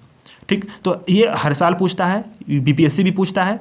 तो इस तरह के सवाल जहाँ भी संस्थान है जो न्यूज में रहे उसको आप लोग नोट कर लिया करें। तो राष्ट्रीय भूभौतिकी अनुसंधान संस्थान कहाँ पे है, तो हैदराबाद स्थित है। इसने आनंदपुर में, ठीक, आंध्र प्रदेश के अनंतपुर जिले में 15 जो है रेयर अर्थ एलिमेंट के बड़े बड़े भंडार खोज लिए। बहुत इंपॉर्टेंट है, ये न्यूज में है तो इसलिए आपको जानना बेहद ज़रूरी होता है। तो रेयर अर्थ एलिमेंट मैंने आपको मंथली मैगजीन में कराया था कि ये क्या होता है, दुर्लभ भू ऑक्साइड्स भी होते हैं इनको बोलते हैं। ये चांदी के जैसे सफ़ेद 17 जो है भारी धातुओं का समूह होता है। आवर्त सारणी जो मतलब पीरियोडिक टेबल उसमें एक साथ मिलते हैं। और आवर्त सारणी यानी कि पीरियोडिक टेबल आपको याद होने चाहिए। उसमें नोबेल गैस तमाम चीज़ें, फिर उसमें मतलब अनेक प्रकार के ऐसे जो मतलब जो भी क्वेश्चंस बनते हैं ना जो बेसिक केमिस्ट्री से बनते हैं NCERT से, तो उसमें पीरियोडिक टेबल आपको याद होना चाहिए ही चाहिए। ठीक है, तो रेयर अर्थ एलिमेंट को दुर्लभ भू ऑक्साइड बोलते हैं क्योंकि इसमें ये पीरियोडिक टेबल में एक साथ मिलते हैं। 17 जो है वो नरम भारी धातुओं का समूह होता है। इसमें जो है स्कैंडियम, यट्रियम और 15 लेंथेनाइड तत्व हैं। 15 में lanthanum, cerium, praseodymium, neodymium, promethium, samarium, europium, gadolinium, terbium, dysprosium, holmium, erbium, thulium, ytterbium और ल्यूटेटियम। ठीक है, ये सभी क्या है, मेटेलिक जो धातुएं हैं, इनके कई सारे गुण समान होते हैं और ये अक्सर भूगर्भिक निक्षेपों में एक साथ मिलते हैं। तो 15 दुर्लभ रेयर अर्थ एलिमेंट की खोज हुई है कहाँ पे, आंध्र प्रदेश के अनंतपुर जिले में। किसने किया, राष्ट्रीय भूभौतिकी अनुसंधान संस्थान, जो कि इसके हेडक्वार्टर हैदराबाद में स्थित है। ठीक है, अब इसका इस्तेमाल कहाँ होता है रेयर अर्थ एलिमेंट का, बस इतना ही आपको जानना है। तो इसका इस्तेमाल होता है जो मॉडर्न टेक्नोलॉजी है, डिफेंस टेक्नोलॉजी है, सेलफोन, कंप्यूटर, इलेक्ट्रिक वाहन, इलेक्ट्रिक उपकरणों में व्यापक तौर पे होता है। क्यों होता है, क्योंकि इसके ल्यूमिनेसेंट और जो कैटलिस्ट के गुण होते हैं इसका उपयोग इसीलिए अधिक होता है। और इसमें बातें आपको ध्यान देना है कि इसके अन्य घटनाक्रम में देखें इसी तरह का, तो खनिज और प्रौद्योगिकी सामग्री प्रौद्योगिकी संस्थान, ध्यान देना ये संस्थान कौन सा है, खनिज और सामग्री प्रौद्योगिकी संस्थान। इसका हेडक्वार्टर कहाँ पे, भुवनेश्वर। ठीक है, तो इसको भी आपको नोट करना है। इसके वैज्ञानिकों ने रेड मड से प्राप्त करने वाली जो रेयर अर्थ एलिमेंट है उसकी मात्रा का अनुमान लगाया है। तो ये बातें आपको यहाँ पे देख ली। रेड मड मतलब लाल कीचड़ वगैरह कुछ तो रहा होगा, उतना डिटेल मत जाओ। नेक्स्ट आता है वेनेडियम। जब विजन एस नहीं गया है तो आप क्यों जाओगे उतना डिटेल में। वेनेडियम न्यूज में है क्योंकि भारतीय जो भू वैज्ञानिक सर्वेक्षण है, जियोलॉजिकल सर्वे ऑफ इंडिया, इसके बारे में मैंने आपको पढ़ाया भी है मंथली मैगजीन में। इसके शोधकर्ताओं ने गुजरात की खंभाती खाड़ी में वेनेडियम की खोज की। ये क्रिटिकल मिनरल है। ये क्या है, critical mineral, rare earth element नहीं है बल्कि ये क्या है, क्रिटिकल मिनरल है। अब कहाँ खोज हुई है, गुजरात की खंभात की खाड़ी में खोज हुई है। अब वेनेडियम के बारे में अगर इससे संबंधित जुड़े अन्य तथ्यों को देखें तो जो टाइटेनोमैग्नेटाइट है, टाइटेनोमैग्नेटाइट, ये वेनेडियम का प्राइमरी सोर्स है। ठीक, कौन सा? टाइटेनोमैग्नेटाइट। अब ये वेनेडियम का प्राइमरी सोर्स है और दुनिया का जो 88% वेनेडियम होता है वो कैसे मिलता है? टाइटेनोमैग्नेटाइट से ही मिलता है। कब होता है? अब टाइटेनोमैग्नेटाइट का निर्माण कब होगा? जब जो पिघला हुआ लावा होता है ठंडा होगा तो टाइटेनोमैग्नेटाइट का निर्माण होगा और इसी से वेनेडियम जो है ये मिलता है। पहली बार है भारत के ऑफ शोर तट जो है उसमें तलछट में वहाँ पे वेनेडियम की मौजूदगी का पता लगा है, खंभात की खाड़ी में, गुजरात के। वेनेडियम क्या है? एक रासायनिक तत्व है, एलिमेंट है। इसका रासायनिक संकेतक V होता है, परमाणु संख्या 23 होती है। ठीक है। Potassium, calcium, scandium, titanium, vanadium, chromium, manganese, iron, cobalt, nickel, copper, zinc, 23 होता है। ठीक है, 23 होता है। इसे एक ट्रांजिशन मेटल के तौर पे इस्तेमाल करते हैं। ट्रांजिशन मेटल क्या होता है? ऐसे जो कि पीरियोडिक टेबल में जो दो किनारे ऐसे होते हैं ना, ऐसे उसके बीच के जो एलिमेंट्स होते हैं उस वाले ट्रांजिशन मेटल होते हैं, एक पूल के तौर पे काम करते हैं। भारत सरकार द्वारा जो 30 क्रिटिकल मिनरल्स है उसमें ये वेनेडियम भी शामिल होता है और ये जो भू प्रॉपर्टी होता है उसमें पाया जाने वाला तत्व होता है। ठीक है। अब ये अभी क्या है कि कभी भी मतलब मुक्त तत्व के रूप में नहीं होता। मैग्नेटाइट, वेनेडाइट, क्रोमाटाइट या पेंटराइट इस लगभग 65 अलग अलग खनिजों में पाया जाता है और इसे सूर्य की किरण या कभी कभी तारों के प्रकाश में स्पेक्ट्रोस्कोपी की सहायता से खोजते हैं। यह बॉक्साइट जीवाश्म ईंधन के भंडार से भी मिलता है, कम मात्रा में उल्का पिंड में भी होता है। ठीक है, ये बातें हैं। कुछ अन्य चीज़ें हैं वहाँ पे भी मिलता है, वो छोड़ दो। आता है वेनेडियम का वैश्विक स्तर पे भंडार। तो अब वेनेडियम यूज में है तो ब्राज़ील जो है दुनिया में वेनेडियम का सबसे बड़ा निर्यातक देश है। इसके बाद रसिया है, उसके बाद साउथ अफ्रीका है। ठीक, अगर देखा जाए तो दुनिया में वेनेडियम का सबसे बड़ा भंडार चीन के पास है और चीन इसका सबसे बड़ा उत्पादक भी है। भारत में देखा जाए तो कर्नाटक, महाराष्ट्र और उड़ीसा वेनेडियम के भंडार वाले प्रमुख राज्य हैं। 21 में भी वेनेडियम, 2021 में अरुणाचल प्रदेश में भी वेनेडियम के भंडार पाए गए थे। ध्यान क्या देना है, दुनिया में वेनेडियम ब्राज़ील का सबसे बड़ा निर्यातक है, लेकिन अगर देखा जाए 22 के आंकड़ों के अनुसार तो दुनिया का सबसे बड़ा भंडार चीन के पास है और सबसे बड़ा उत्पादक भी चीन ही है। इसमें आपको जब मैं बैटरी पढ़ा रहा था पिछली क्लासेस में तो वहाँ पे वेनेडियम रिडॉक्स फ्लो बैटरी के बारे में बताया गया था, जब वहाँ पे लिथियम आयन बैटरी की बात हो रही थी। तो वहाँ पे एक रिचार्जेबल फ्लो बैटरी होती है जिसमें वेनेडियम आयन का एक्टिव मैटर के रूप में इस्तेमाल होता है, दो इलेक्ट्रोलाइट के रूप में जो होती है, जो वहाँ पे वेनेडियम का इस्तेमाल होगा। और अभी देखा जाए तो सभी चारों अवस्थाओं में वेनेडियम एक अलग प्रकार का विद्युत आवेश होता है जिसका इस्तेमाल हम लोग एनर्जी स्टोरेज के लिए कर सकते हैं कैटलिस्ट के तौर पे। और इसमें देखा जाए तो इसकी ऊर्जा घनत्व होती है उसकी लिथियम आयन बैटरी की तुलना में कम होती है और ये बातें होती हैं। अब इसमें इसका जीवन काल लंबा होता है, बड़े पैमाने पर इंडस्ट्रियल वगैरह में इसका इस्तेमाल कर सकते हैं। वेनेडियम का इस्तेमाल कहाँ पे? परमाणु रिएक्टर में होगा। किस लिए? न्यूट्रॉन्स का अवशोषित करने के समय जो गुण होते हैं वो कम होते हैं। औषधि उपयोग इसका हो सकता है डायबिटीज़ वगैरह के इस्तेमाल के लिए। अन्य उपयोग एरोस्पेस में स्टील उत्पादन में हो सकता है और उत्प्रेरक के तौर पर जो है वेनेडियम यौगिकों का जो उपयोग है रसायन, प्लास्टिक और अन्य सामग्रियों के रूप में एक कैटलिस्ट के तौर पर करता है। ठीक, ये बातें हैं। स्टील उत्पादन में इस एक मिश्र धातु तत्व के इस रूप में इसका इस्तेमाल होता है जिससे स्टील की मजबूती मिलती है, कठोरता मिलता है और एनर्जी रेसिस्टेंस को बढ़ाता है। ये बातें यहाँ पे की जा रही हैं। अब आता है कि लैब ग्रोन डायमंड्स, LGDs, प्रयोगशाला में निर्मित हीरे। तो ये न्यूज में क्यों रहा, इसके बारे में थोड़ा समझते हैं। बड़े मज़ेदार चीज़ है ये कि भारत के जो प्रधानमंत्री है उन्होंने USA की राजकीय यात्रा की थी अपनी, और इस दौरान जो है USA की प्रथम महिला को यानी कि जो बाइडेन है उनकी पत्नी को उन्होंने 7.5 कैरेट का बिल्कुल पर्यावरण अनुकूल जो है लैब ग्रोन डायमंड यानी कि प्रयोगशाला में निर्मित हीरा को भेंट किया था। ये क्या है? पर्यावरण अनुकूल प्रयोगशाला में 7.5 कैरेट का हीरा उन्होंने दिया। अब ये बात आती है कि प्रयोगशाला में जो निर्मित हीरे होते हैं वो शुद्ध कार्बन के क्रिस्टलीकरण के माध्यम से आर्टिफिशियल तरीके से हीरे जो होते हैं, और ये भौतिक और केमिकल जो प्रॉपर्टीज़ होती हैं वो नेचुरल हीरे के समान ही होती हैं। इसकी कठोरता होती है, मजबूती कारण इसका इस्तेमाल आमतौर पे उद्योग में होता है, इंडस्ट्रीज़ में होता है। ठीक है, कटर्स और वगैरह में इसका इस्तेमाल होते हैं।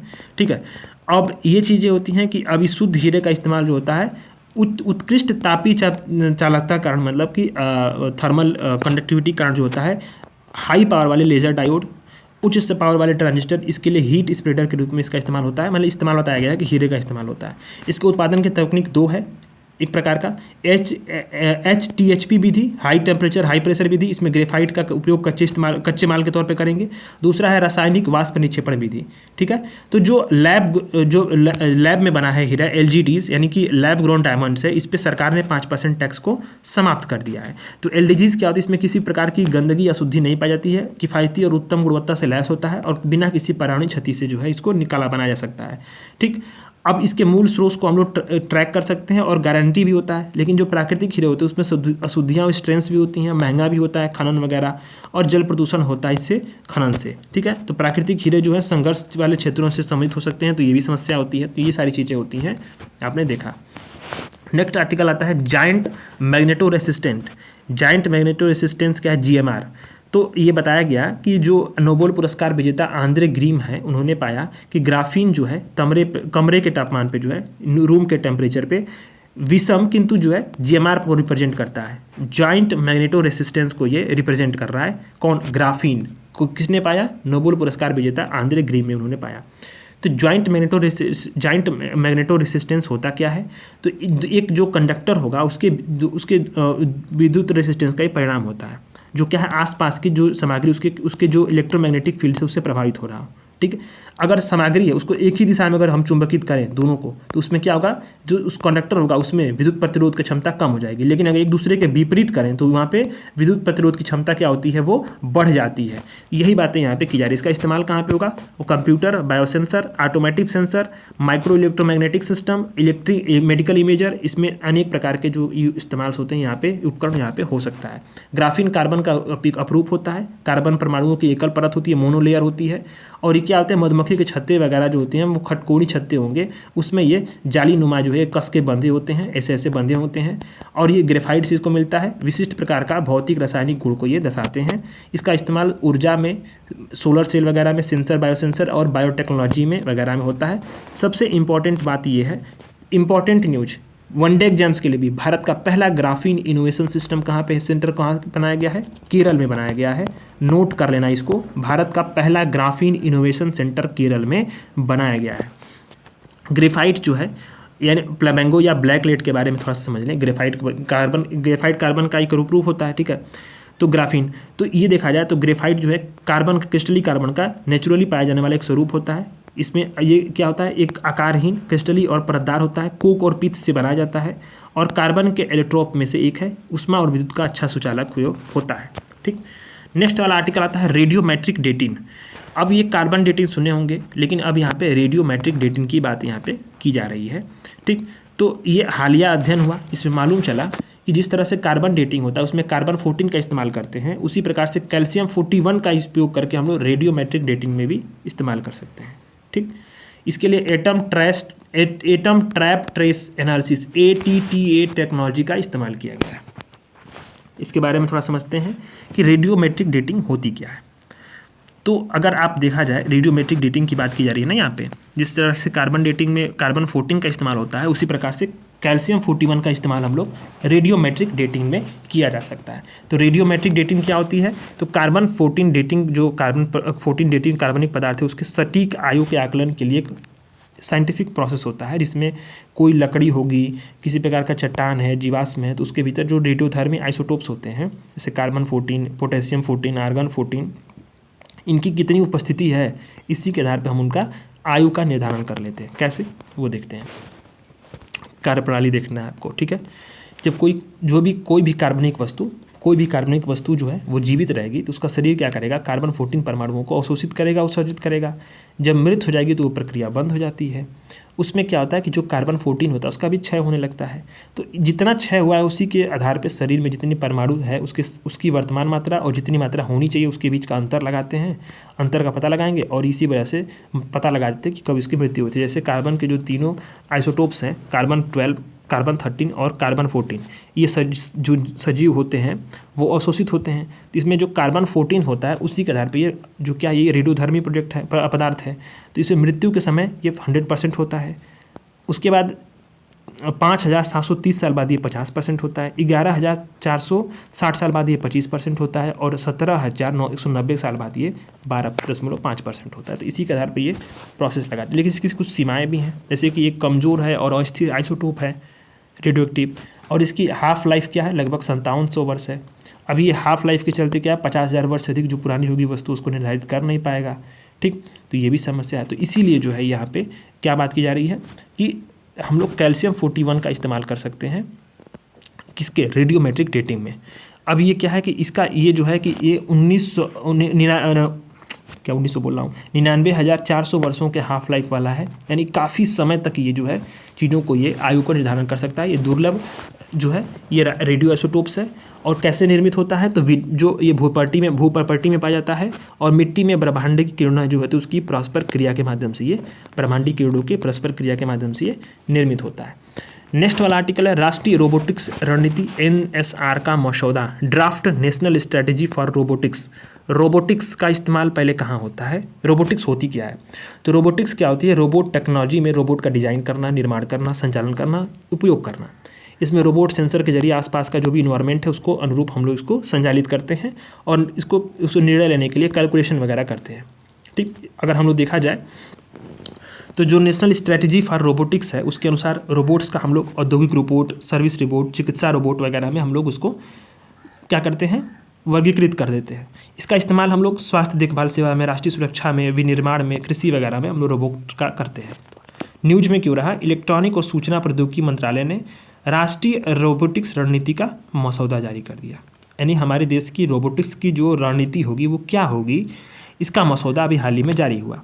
अब इसी के तहत बताया गया कि जो हमारा information technology, ministry of information technology है, ये इसका क्रियान्वयन एजेंसी होगी और इसके लिए 2 स्तरीय इंस्टीट्यूशनल ढांचा बनाया जाएगा। इम्पॉर्टेंट बात स्टार मार्क कर लीजिए, वनडे एग्जाम्स में, पीसीएस वगैरह में, स्टेट रोबोटिक्स फ्रेमवर्क लॉन्च करने वाला देश का पहला राज्य कौन सा है, वो है आपका तेलंगाना। ठीक है, ये आपको ध्यान देना है। तो इससे संबंधित कुछ अन्य जो न्यूज हैं वो बताया गया यहाँ पे। तो जो हमारा सूचना प्रौद्योगिकी मंत्रालय, उसने जो है रोबोटिक्स प्रोसेसन ऑटोमेशन का लैब का उद्घाटन किया। ये फ्यूचर स्किल टाइम प्रोजेक्ट के तहत हुआ है। ये project future skill time project किसके द्वारा संचालित है, फंडेड है, तो इंफॉर्मेशन टेक्नोलॉजी मिनिस्ट्री द्वारा ये फंडेड है। इस प्रोजेक्ट का उद्देश्य क्या है कि 10 उभरती टेक्नोलॉजीज़ में हमें अप स्किलिंग, री स्किलिंग इकोसिस्टम को बनाना है। सभी जो अप उभरती टेक्नोलॉजी कौन सी हैं, AI है, इंटरनेट ऑफ थिंग्स है, ब्लॉकचेन वगैरह है। रोबोटिक्स प्रोसेस ऑटोमेशन के इसके बारे में बताया बात क्या है, ये जो है ये उसको सॉफ्टवेयर रोबोटिक्स के बारे में जानते हैं। जैसे कि मानव कर्मी द्वारा ऑफिस में जो देरी कार्य होते हैं, डेटा एंट्री वगैरह, उसको करने के लिए इंटेलिजेंस ऑटोमेशन टेक्नोलॉजी का इस्तेमाल करेगा ये। ठीक है, ये एप्लीकेशन प्रोग्रामिंग इंटरफेस API और यूजर इंटरफेस UI इसकी सहायता से डेली के कार्यों को करने के लिए ये काम करता है। नेक्स्ट आर्टिकल आता है हाइब्रिड नैनोमीटर। तो सुर्खियों में क्यों रहा कि ये आपको ध्यान देना इसमें कि वैज्ञानिकों ने सोने और तांबे के सल्फाइड से बने ऐसे हाइब्रिड छोटे छोटे जो हाइब्रिड नैनो हाइब्रिड्स का निर्माण किया है, जो कि ऊष्मा का उपयोग करके कैंसर की कोशिकाओं को नष्ट कर सकते हैं और ध्वनि के तरंगों का इस्तेमाल करके उनका पता लगा सकते हैं। 2 चीज़ें ध्यान देना, ऐसे सोने और तांबे के सल्फाइड से नैनो हाइब्रिड नैनो पार्टिकल बनाए गए हैं जो कि हीट का इस्तेमाल करके कैंसर की कोशिकाओं को क्या करेंगे, वो नष्ट कर देंगे। और पता कैसे लगाएंगे, ध्वनि के तरंगों को पता लग करके। ठीक है, ये बातें आपने इसको देख लिया। नैनो हाइब्रिड्स क्या होते हैं, सामान्यतः अगर देखा जाए तो 8 नैनोमीटर से कम आकार के होते हैं। कम से कम 2 अलग अलग नैनो कणों को मिलाकर बनाए जाते हैं नैनो हाइब्रिड्स। आकार जो है 1 नैनोमीटर बराबर कितना होता है, 10⁻⁹ मीटर होता है। ये सारे आंकड़े होते हैं ना, स्टेट पीसीएस में पूछ लेता है। इसकी मैकेनिज्म कैसे होगी, तो कैसे पहचानेगा, तो किसका इस्तेमाल करेगा, साउंड वेव्स का इस्तेमाल करेगा। तो नैनो हाइब्रिड्स के जो फोटो कॉस्मेटिक गुण होते हैं उन्हें प्रकाश को अवशोषित करने और अल्ट्रासाउंड तरंगों को उत्पन्न करने में सक्षम बनाते हैं। तो MRI CT स्कैन के दौरान रेजोल्यूशन बेहतर मिलता है। ठीक, अगर इनका देखा जाए उपचार, तो नैनो जो कण है उसका फोटोथर्मल जो गुण होता है कोशिकाओं पे एकदम टारगेटेड प्रकाश को अवशोषित करेगा, ऊष्मा पैदा करेगा, ट्यूमर कोशिकाओं को नष्ट कर देगा। ठीक है, ये ट्यूमर कोशिकाओं के लिए घातक भी होते हैं जो नैनो हाइब्रिड्स होते हैं। अब इंडोस्कोप का इस्तेमाल करके नैनो कण प्रकाश डाल पर ये ऊष्मा पैदा करते हैं और नैनो कण को हम लोग एक्टिव कर सकते हैं। इससे क्या होगा, ये एक जो है चिकित्सा बन जाती है। यानी एंडोस्कोप को कैंसर वगैरह की जांच के लिए इस्तेमाल हम लोग करते हैं। पेट में जो है पाइप वगैरह घुसाई जाती है। ठीक है, ये बातें हैं। तो ये चीज़ें हैं। अब नेक्स्ट वाले आर्टिकल्स आ रहे हैं, वाइट फॉस्फोरस, ह्यूमन राइट। ये बहुत इंपॉर्टेंट है, छोटे छोटे टॉपिक्स हैं। ऐसे टॉपिक्स वनडे एग्जाम्स में भी पूछ सकता है और UPSC भी थोड़ा छोटे छोटे टॉपिक्स को टारगेट कर सकता है। वाइट फास्फोरस इंपॉर्टेंट है क्योंकि अभी मैंने इसको मंथली मैगजीन में पढ़ाया भी था। ह्यूमन राइट वॉच के अनुसार जब हमास और इजराइल के बीच, अभी इजराइल और ईरान के बीच में संघर्ष हो रहे हैं, तो हमास और इजराइल के बीच में संघर्ष हो रहा था। इजराइल ने गाजा और लेबनान पे वाइट फास्फोरस बम का इस्तेमाल किया। सबसे बड़ी बात है, ये मोम जैसा केमिकल होता है, हल्का पीला रंगहीन होता है, तीखी लहसुन जैसी गंध आती है, तीखा और लहसुन जैसा इसकी गंध आएगा। और इसमें सबसे बड़ी बात है कि सेना द्वारा अलग अलग प्रकार का जो गोला बारूद है इसमें आग लगाने वाले एक एजेंट के तौर पे इसका इस्तेमाल किया जाता है, क्योंकि ये ऑक्सीजन के संपर्क में आएगा, आते ही तुरंत ये आग पकड़ लेगा। ठीक। अब इससे संपर्क में जो आएगा त्वचा जल जाती है और जल्दी ठीक भी नहीं होती है। लेकिन अगर देखा जाए तो इस पर बैन नहीं है, लेकिन अगर नागरिक क्षेत्रों में इस्तेमाल होता है तो ये युद्ध अपराध के तौर पर इसको माना जाता है। वाइट फास्फोरस हथियारों में जो रासायनिक हथियार कन्वेंशन है, कन्वेंशन ऑन केमिकल वेपन्स है, इसमें सफ़ेद फास्फोरस को रासायनिक हथियार नहीं माना जाता है, क्योंकि ये जीवन की जो प्रक्रियाएं हैं उस पर जो है रासायनिक अभिक्रिया के जरिए नुकसान नहीं पहुंचाता है, बल्कि जलने वाला एक पदार्थ है, जला देता है, बस यही बात है यहाँ पे। ठीक। Super critical carbon dioxide, IIT Madras से उसके रिसर्चर्स ने एक सुपर क्रिटिकल कार्बन डाइऑक्साइड जो है छीड़ होते जा रहे तेल और गैस भंडारों को से तेल बाहर निकालने के लिए एक अच्छा एजेंट के तौर पे ये बनाया इसको ये पाया कि सुपर क्रिटिकल जो कार्बन डाइऑक्साइड है, जो तेल और गैस भंडार जो एकदम अब कम होते जा रहे हैं, उसमें से तेल बाहर को निकालने के लिए एक अच्छा एजेंट के तौर पे काम करेगा। ये कार्बन डाइऑक्साइड की एक लिक्विड स्टेट होती है, इसमें क्रिटिकल टेम्परेचर और क्रिटिकल प्रेशर या उसके ऊपर उसको रखा जाता है। ठीक, ये बातें हैं। अब जो ये सुपर क्रिटिकल है वो क्या करेगा, वो जो अब ये जो super critical carbon dioxide gas और तरल के बीच का जो ये प्रॉपर्टी शो करता है, इसीलिए जो है ये क्या करेगा कि तेल भंडारों के बीच जो है वो तेल निकालने के लिए इंपॉर्टेंट हो जाता है।